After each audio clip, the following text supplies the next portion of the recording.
అందరికీ నమస్కారం. శ్రీమాత్రే నమః. ఈరోజు మనం తులారాశి వారి గురించి తెలుసుకోబోతున్నాం. బ్రహ్మంగారి కాలజ్ఞానం ప్రకారం తులారాశి వారికి మరో 2 రోజులలో 5 శుభవార్తలు అయితే వినబోతున్నారు. చుట్టూ కూడా ఎవరు లేనప్పుడు మాత్రమే ఈ వీడియోని తులారాశి వారు ఒంటరిగా చూడండి. ఎందుకంటే మీరు వినబోయే 5 శుభవార్తలు మీకు చాలా ముఖ్యమైనవి. ఒంటరిగా చూడమని ఎందుకు అనవలసి వస్తుందంటే కనుక వీడియోని చివరి వరకు ఎక్కడ కూడా స్కిప్ చేయకుండా చూడండి. ఇక తులారాశి వారు ఎటువంటి శుభవార్తలు వినబోతున్నారో, మరో 2 రోజులలో వారు వినాలి అనుకున్న శుభవార్తలు ఏంటి, ఇవన్నీ కూడా ఈ వీడియోలో మీకు పూర్తిగా తెలుస్తాయి. వీడియోని మాత్రం ఎవరూ లేనప్పుడు మాత్రమే సీక్రెట్గా చూడండి. తులారాశి వారు ఎప్పుడైనా కానీ చాలా అదృష్టవంతురాలని చెప్పుకోవచ్చు. ఎందుకంటే తులారాశి వారు ఏదైనా కానీ మనసులోనే ఉంచుకుంటారు. ఎప్పుడు మీరు ఎవరైనా వెళ్ళి తులారాశి వారి దగ్గరికి వెళ్ళి మీ యొక్క సీక్రెట్ కనుక చెప్పారంటే కనుక ఎదుటి వారి యొక్క సీక్రెట్లు ప్రాణం పోయినా కూడా బయట పెట్టరు. అంత నమ్మకం ఉన్న వ్యక్తులు అన్నమాట తులారాశి వారు. ఇక జీవితంలో మంచి స్థితికి వెళ్ళడానికి ఎంతో కష్టపడతారు. ఇక అంతేకాకుండా ఏదైనా ఒక పనిని కనుక వీరు అప్పచెప్పితే ఆ పని పూర్తి అయ్యేంత వరకు కూడా అస్సలు నిద్రపోకుండా ఆ పని సక్సెస్ఫుల్గా కంప్లీట్ అయిపోయేంత వరకు ఈ యొక్క శక్తివంతులుగా ప్రయత్నిస్తారనమాట.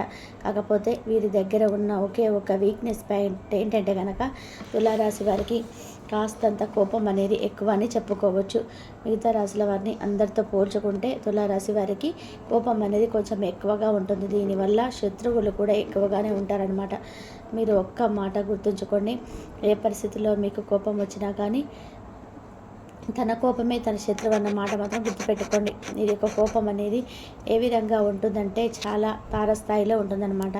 కోపము వీరి యొక్క కోపం అంటే ఎవరి మీద అయితే వీరికి కోపం వస్తుందో ఆ కోపం వల్ల ఖచ్చితంగా ఎదుటివారు బలవలసిందే తప్ప లేకుండా అస్సలు కోప్పడరు. ఎదుటివారు తన విషయం లేదా తప్పు చేసి దానివల్ల వీరికి ఏదైనా కానీ ఒక నష్టం జరిగింది అంటే మాత్రం ఆ నష్టాన్ని వీరు తట్టుకోలేరన్నమాట. దానివల్ల వారికి విపరీతమైన కోపం వచ్చి అవతల వారికి ఒక నరకాన్ని చూపిస్తారని చెప్పుకోవచ్చు అనమాట. కాబట్టి తెలిసిన వాళ్ళు ఎవరైనా కానీ తులారాశి వారికి కోపం తెప్పించకుండా ఉంటే అది చాలా ఉత్తమమైన మార్గం అన్నమాట. ఎందుకంటే ఆ యొక్క కోపం తెప్పించే ప్రయత్నం చేసిన వారికి ఏదైనా ఒక నష్టం కలిగించే ప్రయత్నం చేసినా కూడా వారు తాళస్థాయిలో రెచ్చిపోయే అవకాశం అయితే ఉంటుందన్నమాట. తులారాశి వారు బోలా శంకరుడితో సమానమని చెప్పుకోవచ్చు. ఎందుకంటే బోలా శంకరుడు దగ్గరికి మనం వెళ్ళి పాలన మేము తప్పు చేశాము, మా తప్పులు క్షమించండి స్వామి, మమ్మల్ని ఆ పాపాల నుండి కాపాడండి స్వామి, మమ్మల్ని చల్లగా చూడు స్వామి అని చెప్పి మనం ఆ బోలా శంకరుడి దగ్గరికి వెళ్ళి మన తప్పులన్నింటినీ కూడా ఒప్పుకొని స్వామి వారిని క్షమించమని అడిగాము అంటే ఆ బోలా శంకరుడు వెంటనే క్షమించేస్తాడు. అడిగిన కోరికలన్నీ కూడా తప్పకుండా తీరుస్తాడు. అదేవిధంగా తులారాశి వారు కూడా వారి దగ్గరకు వచ్చి తప్పు చేసిన వాళ్ళు నా వల్లే నీకు ఈ నష్టం జరిగింది నన్ను క్షమించమని చెప్పి అడిగితే మాత్రం వెంటనే క్షణం ఆలోచించకుండా మనసులో ఏమీ పెట్టుకోకుండా గతాన్ని మర్చిపోయి చాలా ఈజీగా వారిని క్షమించేస్తారని చెప్పుకోవచ్చు. మీరు ఒక్కొక్కసారి ఖచ్చితంగా ఏదైనా అనుకుంటే అది ఏదైనా ఒక వస్తువు వారిది అని చెప్పి అనుకొని దానికోసం మీరు కనుక ప్రయత్నిస్తే కనుక ఆ వస్తువు ఖచ్చితంగా వారిది అవ్వాల్సిందే. అంత గట్టి ప్రయత్నం అయితే చేస్తారనమాట. ఆర్థికంగా తులారాశి వారు చాలా నష్టపోయారు ఇప్పటి వరకు, కానీ ఇప్పటి నుంచి వారికి ఎటువంటి నష్టాలు జరగవు. ఎందుకంటే వారి యొక్క గ్రహస్థితి అనేది అనుకూలంగా ఉంటుంది కాబట్టి ఆర్థికంగా కానీ వృత్తిపరంగా కానీ వ్యాపారపరంగా కానీ తులారాశి వారికి ఎటువంటి నష్టాలు జరగవు. కానీ శ్రీ విశ్వాసనామ సంవత్సరంలో ఆదాయం వ్యయం లాభం నష్టం చూసుకుంటే కనుక దేని మీద కూడా ఎక్కువగా పెట్టుబడులు పెట్టకండి, ఆచితూచి అడుగులు వేయండి. అంటే మొదటి శుభవార్త మీకు ఇప్పుడు తెలియజేస్తున్నాను. మీ ఇంట పెళ్లి బాజాలు అనేవి మోగబోతున్నాయి అన్నమాట. ఈ పెళ్లి బాజాలు చెదురు చెప్పాల్సి వచ్చిందంటే కనుక తులారాశి వారు ఎవరైతే వివాహం అనేది జరగలేదో, ఎవరైతే వివాహం కోసం ప్రయత్నాలు జరుగుతున్నాయో వారికైతే ఇప్పుడు మంచి మంచి సంబంధాలు కుదిరి వారి ఇంట పెళ్లి చూపులు అనేటివి జరిగి పెళ్లి బాజాలు మోగే అవకాశం అయితే కనిపిస్తుంది. ఇది వారికి నిజంగా చాలా చాలా పెద్ద శుభవార్త అన్నమాట. ఇంకా అంతేకాకుండా వారు కోరుకున్న వ్యక్తులని పెళ్లి చేసుకునే అవకాశం కూడా కనిపిస్తుంది. అంటే ఎవరైతే లవర్స్ ఉన్నారో ఆ లవర్స్ కూడా కోరుకున్న వ్యక్తులు ఒకరినొకరు ప్రేమించుకొని ఉంటారు. ఒకరినొకరు అర్థం చేసుకొని వారి మధ్య ఉన్న మిస్అండర్స్టాండింగ్స్ అన్నీ కూడా తొలగిపోయి వారి యొక్క వివాహం జరిగే అవకాశం అయితే కనిపిస్తుంది. ఇక తులారాశి వారు ఎవరైతే ఉన్నారో ఇక మంచి వీడియోని అస్సలు స్కిప్ చేయద్దండి. ఇక ఎందుకంటే మీరు ఏ ఏ పరిహారాలు చేసుకుంటే మీకు ఇంకా మంచి శుభవార్తలు కలుగుతాయో, మీరు చేస్తున్న పనిలో నష్టాలు జరగకుండా ఉంటాయో అవన్నీ కూడా ఈ వీడియోలో అయితే చెప్పడం జరుగుతుందన్నమాట. ఇక తులారాశి వారికి ఎందుకంటే ఎవరు పక్కన లేనప్పుడు చూడండి, ఈ శుభవార్తలు ఎవరు పక్కన లేనప్పుడు ఒంటరిగా ఉండి చూస్తే మీకే మంచిదన్నమాట. మీ శత్రువులు ఎవరైతే ఉంటారో వారు మీ యొక్క ఎప్పటికీ కూడా మీ శత్రువులు అని చెప్పి గమనించలేరన్నమాట. మన వల్లే కదా ఈ శుభవార్తలన్నీ కూడా వీరితో పంచుకుందామని చెప్పి అనుకుంటారు. దీనివల్ల ఏంటంటే మీకు జరగబోయే శుభవార్తలు, జీవితంలో మీరు ఎదురు చూసే శుభవార్తలు జరుగుతున్నప్పుడు ఈ శత్రువులు వారు వెన్నంటే ఉంటారు. కాబట్టి వారు ఆ శుభవార్తలు జరగకుండా ఆపేస్తారనమాట. అంతేకాకుండా ఆ కార్యాలయాలు అంటే శుభకార్యాలు జరుగుతున్నాయి ఏదో ఒక అవమానాలు అయితే చేస్తారనమాట. కాబట్టి ఇప్పుడు కూడా ఎవరికి తెలియపరచకండి. ఈ శుభవార్తలు మీ జీవితంలో జరగాలి అనుకుంటే మీరు ఈ వీడియోను తప్పకుండా ఒంటరిగా చూస్తే మంచిది.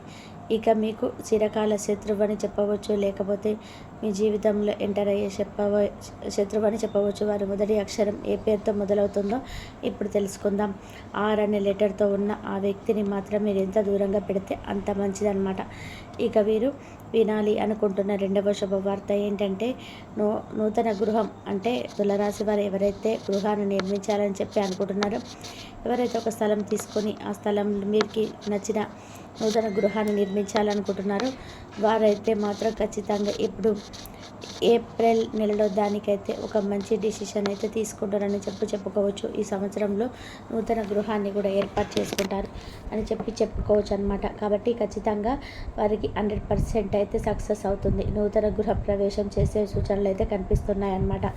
ఇక మూడవ శుభవార్త ఏమిటంటే కనుక అనారోగ్య సమస్యలు.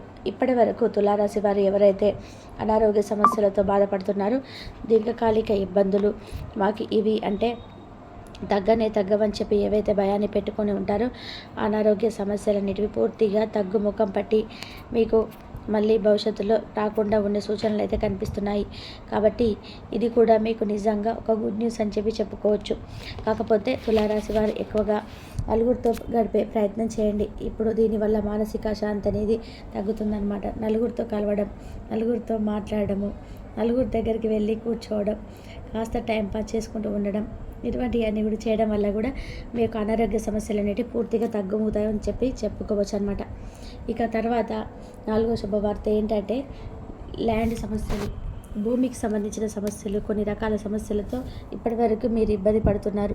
కానీ ఆ ఇబ్బందులన్నీ కూడా తొలగించుకోవాలని అనుకుంటే కనుక తులారాశి వారికి ఇప్పటికీ ముఖ్యంగా ఇష్టదైవం అంటే దుర్గాదేవికి పూజించుకోవడం, వెంకటేశ్వర స్వామికి శనివారం పూట పూజించుకోవడం, గురుదక్షిణ మూర్తి ఆరాధన చేసుకోవడం, వీటి వల్ల కూడా ల్యాండ్ సమస్యలు పూర్తిగా తీరిపోతాయి.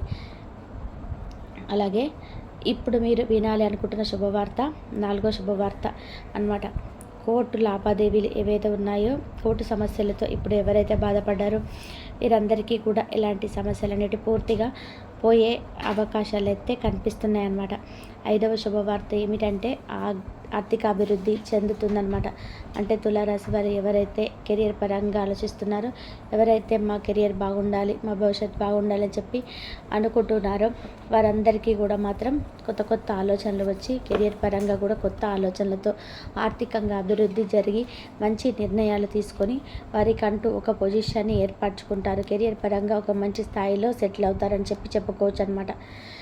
విన్నారు కదండి 5 శుభవార్తలు ఏంటో. మొదటిది మీ ఇంట పెళ్లి బాజాలు మోగుతాయి.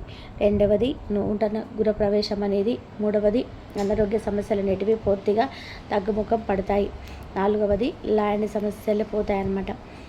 అలానే ఐదవది కెరియర్ మరియు ఆర్థికంగా మంచి అభివృద్ధి జరిగి ఆర్థిక నిర్ణయాలు తీసుకోవడం వలన మీరు జీవితంలో మంచి కెరియర్లో ఉంటారని చెప్పుకోవచ్చు. విన్నారు కదండి. తులారాశి వారు అందరూ కూడా ఈ వీడియో నచ్చిందని చెప్పి అనుకుంటే తప్పకుండా లైక్ చేసి శ్రీ మాత్రే నమః చిన్న కామెంట్ చేయండి. ఇంతవరకు చూసినందుకు ధన్యవాదాలు.